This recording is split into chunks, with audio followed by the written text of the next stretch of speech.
Hello and welcome back to the channel. Today I'm making Dole Whip, which you can find at the Dole Plantation in Hawaii and at Disneyland, mostly in the US I believe. I've never been to Disneyland. I haven't been out of Australia as of yet, so let's give it a try. You're going to need 500 grams of frozen pineapple and a cup of coconut milk, or you can also use dairy milk, whatever you prefer. You can also use a little bit of lemon juice and some sugar and salt to balance it to your liking.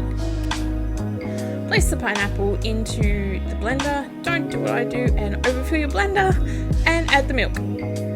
And blend. Just keep blending until you have really good consistency. Like I said, I overloaded my blender, so I had to take it out partway through and do it in chunks. But in the end, I got a really good consistency.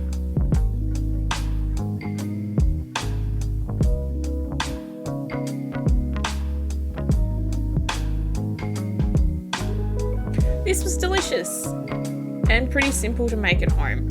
I hope you enjoyed the video. If you did, please give me a like down below or subscribe to the channel. Thanks for watching.